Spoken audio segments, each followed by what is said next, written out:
चलिए क्विकली जो आज आपका ओएमएसएम का एग्जाम हुआ है उसके एमसीक्यू के सारे क्वेश्चंस का डिस्कशन कर लेते हैं एंड ओवरऑल पेपर आपका कैसा था क्विकली समझते हैं। हमारे ग्रुप्स में तो मैसेजेस की लाइन लग गई है कि सर हमारा पेपर बहुत अच्छा गया, जैसा हमारे सेशंस में रिवीजन में एलएमआरबी में हमने कराया था। एसएम के तो पूरे रिव्यूज आ गए कि सर पूरा का पूरा पेपर ही सुपर 50 से आ गया, कॉमन मैच कर गया। तो बहुत ही बढ़िया बात है, स्टूडेंट्स को बहुत अच्छा लगा, उनका एग्जाम बहुत अच्छा गया। अब एक बार क्विकली अपने आज का जो आपका एग्जाम हुआ है उसके आंसर डिस्कस कर लेते हैं। काफी लोग का मैसेज आ रहा है सर आंसर फटाफट से प्लीज बता दो। एक बार क्विकली देख लेते हैं। ओएम पोर्शन से स्टार्ट करेंगे। पहले 10 एमसीक्यू आपके ओएम के थे, एकदम इजी इजी से मैं बता दूं आपको क्या बोल रहा है। एक आपको एग्जांपल दिया है, तस्वा लिमिटेड का प्रोडक्ट मैन्युफैक्चरिंग कंपनी है who is aware that it needs to produce products. बहुत बढ़िया बात है। इंपॉर्टेंट एस्पेक्ट क्या दिया, involve in operational planning which is related to a question. Are our machines able to provide desired results is known as, ये कौन सा होगा सर, ये होगा इजी सा है, ये होगा मेंटेनेंस मैनेजमेंट। आगे बढ़े। The ISO model associated with quality assurance in final inspection test is कौन सा, आईएसओ 9003 मॉडल। हमेशा ध्यान रखना आईएसओ 9003 मॉडल, ठीक है ना। There are two industries A and B manufacturing hose couplings दिया है। The standard time per piece is 15 minutes में दिया था question. The output of two small scale industries is 30 and 20 respective per shift of 8 hours। अब आज में आपको shift का बात दिया है और आउटपुट कितना दिया है, 30 and 20। Find the productivity of each पर shift of 8 hours।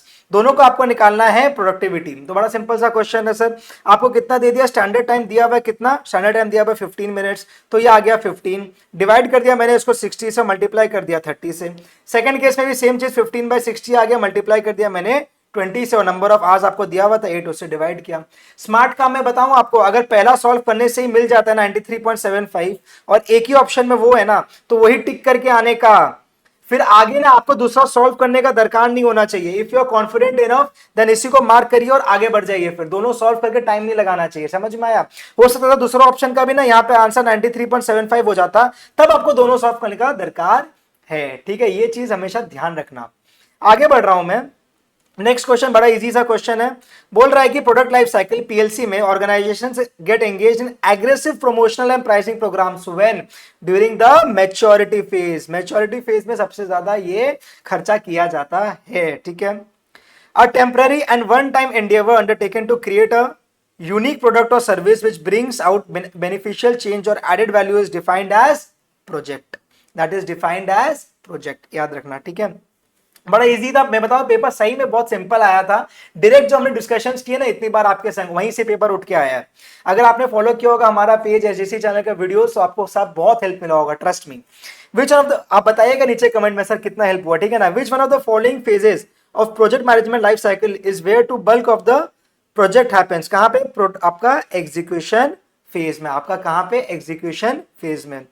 Which one of the following is not the limitation of Gantt charts? कौन सा लिमिटेशन नहीं है सर, ये can't easily incorporate changes in timing, machine loads and current status। यही तो हमारे Gantt chart का लिमिटेशन नहीं है, ठीक है ना। इजी है। Slack times of tail and head events दे दिया, मैं हमने आपको बताया था ये आने का हाई चांस है, ठीक है ना। फ्री फ्लोट क्या है, free float is equals to what we know, total minus head. फटाफट से किया सर, 12 दिया हुआ है। फ्री फ्लोट आपको कहां दिया हुआ है, यहां देख लो, फ्री फ्लोट दिया हुआ है 12। टोटल निकालने के लिए बोला था आपको, और हेड का फिगर दे दिया कितना, 4। आपको हेड का दे दिया फिगर कितना, 4 डेज का। तो उसको सॉल्व किया, आंसर आएगा 16, ठीक है ना। आंसर आएगा 16 डेज। इजी सा है, एकदम इजी, डायरेक्ट क्वेश्चन है सर। कहीं पे घुमा के क्वेश्चन आ जाए, कोई डाउट हो, कोई कंफ्यूजन क्रिएट करे, ऐसा नहीं है। बड़ा सिंपल सा डायरेक्ट सा क्वेश्चन बोल रहा है। Main shaft of an equipment gear take दिया हुआ है, हैज हाई रिलायबिलिटी ऑफ 0.9। मतलब रिलायबिलिटी अगर 0.9 दे दिया तो आपका प्रोबेबिलिटी ऑफ फेलियर कितना हो सकता है, 1 - 0.9। इक्विपमेंट कम्स फ्रॉम रशिया, है डाउन टाइम दिया हुआ है। एस्टिमेटेड कितना, 2 करोड़ का कितना है, as cost of sales lost and other relevant cost। what would be the expected cost of the down time, कितना होगा सर, सिंपल सा बात है, रिलायबिलिटी दिया हुआ है 0.9, तो कर देंगे 1 - 0.9, प्रोबेबिलिटी ऑफ फेलियर आ जाएगा कितना डाउन टाइम होने का है, और उसको 2 करोड़ से मल्टीप्लाई करो तो आंसर आना चाहिए 20 लाख, ठीक है ना। तो ये आंसर आएगा आपका 20 लाख, ठीक है। आज ही बताएंगे अभी तक कैसा लग रहा है सर। अब यहां पे क्या बोल रहा है, large computer installation contains 2650 components of identical nature which are subject to failure as per probability distribution that follows। क्या आपको यहाँ पे इसका सिंपली एवरेज निकालना है, प्रोबेबिलिटी डिस्ट्रीब्यूशन दिया हुआ है। देखो 40 मतलब 40 20 60 85 100, तो सिंपल है ना, 1.15 into 1 plus 2.25 मतलब 0.15 into 1 plus 0.25 into 2 plus 0.4 into 3 plus 0.2 into 4 करोगे तो एवरेज 2.65 आएगा। और आपको दिया हुआ 2650 कंपोनेंट्स डिवाइड करना 1000 आंसर आ जाएगा। 1000 आंसर आ जाएगा। ठीक है, एकदम इजी। आगे बढ़े क्या? हाँ हाँ सर आगे बढ़ो। The blue ocean strategy includes क्या? Create and capture new demand. Create and capture new demand हमारा ब्लू ओशन स्ट्रेटेजी बोलता है। स्ट्रेटेजिक मैनेजमेंट पोर्शन में अपने एंटर कर गए। लास्ट के 5 एमसीक्यूज ना बहुत सिंपल एसएम से आ गए थे। एसएम का ओवरऑल पेपर ही बहुत प्यारा सा सिंपल सा था। ओएम के भी एमसीक्यूज कोई टफ नहीं थे, डिस्क्रिप्टिव भी इजीली मैनेजेबल था। तो पेपर का अगर बोलना पड़े सर कहां क्लासिफाई करोगे तो यार इजी से मॉडरेट के नीचे ही क्लासिफाई करेंगे इसको, हाई एंड में तो जाएगा ही नहीं है। ठीक है ना। आपका आ गया स्पेसिफिक, अंडरस्टैंडेबल, मेजरेबल, अटेनेबल, सब दे दिया आपको। बोल रहा है यार certain desirable characteristics which are possessed by which one of the following. Sir ये हमारा ऑब्जेक्टिव्स के अंदर फॉल करता है। हमारा ऑब्जेक्टिव्स के अंदर specific, understandable, measurable, attainable, relevant, time bound, ये सारा चीज आता है। ठीक है। फास्ट फ्रेमवर्क में एस क्या होता है? स्पेसिफिक। इजी है, बताओ इससे इजी क्या देगा सर, बताइए। ये क्या आ गया सर? पेस्टल से क्वेश्चन है, देख के समझ में आ रहा, आंसर मैक्रो इकोनॉमिक है। इतना सिंपल है कि हर बंदा क्वेश्चन पढ़ने का दरकार भी नहीं होना चाहिए, अपने फटाफट फटाफट कर ले।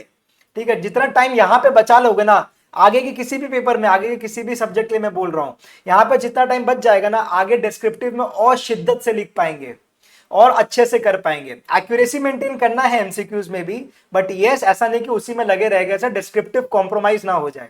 अपने को पता है यहाँ पे अपने इजीली 2-2 नंबर उठा सकते हैं, वहां पे ज्यादा टाइम लगना ही है। चलो लास्ट एमसीक्यू का बात है। Dash is based on the primary activities to be undertaken by the organisation. हो सकता है इसमें किसी को दिक्कत हुई हो, ये होगा फंक्शनल स्ट्रक्चर, ये होगा फंक्शनल स्ट्रक्चर। तो ओवरऑल कैसा था आपका पेपर बताएंगे फटाफट से। स्ट्रेटेजिक मैनेजमेंट के जो क्वेश्चंस थे हमारे लास्ट के ना, वो तो पूरे के पूरे हमने एलएमआरबी में एज इट इज डिस्कस किया था हमारे सोनू सर ने आपके संग। तो डिटो सेम क्वेश्चन आपको वहां से मिल गया, सुपर 50 से सेम सेम सारे क्वेश्चंस आ गए हैं। 6, 7, 8 सब आपको हमारे सुपर 50 में मिल जाएंगे। ठीक है ना। डन है क्या बात? ओएम पोर्शन भी काफी हद तक मैनेजेबल था। सतीश सर ने एलएमआरबी में इसको डिस्कस कराया था हमारे latest last moment rescue batch में। स्टूडेंट्स को उसका बहुत बेनिफिट मिला, उन सबका फीडबैक भी अपने को उसी अकॉर्डिंगली मिल रहा है। आगे के एग्जाम के लिए आपको अच्छे से पढ़ाई करना है यार। अभी अब अपना ओएमएसएम का एग्जाम हो गया खत्म, उसको छोड़ दो। अब आगे जो भी आप बोथ ग्रुप्स दे रहे हो, तो आपका ग्रुप 1 का पेपर है, बोथ ग्रुप्स दे रहे हो, सिंगल ग्रुप दे रहे हो या ग्रुप 2 दे रहे हो फॉर एग्जाम्पल, तो यहाँ 1.5 दिन का टाइम है, तो लगे रहो उसके पीछे जोर से। ठीक है, भूल जाओ ओएमएसएम को, जो हो गया सो हो गया। अब नेक्स्ट एग्जाम अपने को बहुत अच्छे से निकालना है, बहुत अच्छे से एग्जाम देना है। ईमानदारी से पढ़ाई करिए, बहुत शिद्दत से पढ़ाई करिए।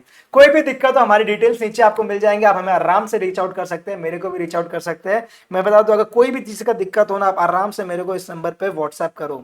I am just a WhatsApp away, tension की कोई बात नहीं है, मैं आपको आराम से मिल जाऊंगा। ठीक है ना। All the best. मैं चाहता हूं एक बार आप नीचे कमेंट करके जाए, I will clear CA inter. I will clear CMA inter. Sorry, I will clear CMA inter in June 26. In June 26. एक ठो प्यारा सा ये कमेंट करके नीचे जाएंगे ताकि एक पॉजिटिव अपने मैनिफेस्टेशन कर सके और अकॉर्डिंगली उसी में अपने पढ़ाई करेंगे। डन है। तब तक के लिए मैं मिलता हूं आपसे अगले वीडियो में। तब तक this is Aniruddh Singhania signing off. Tata bye bye.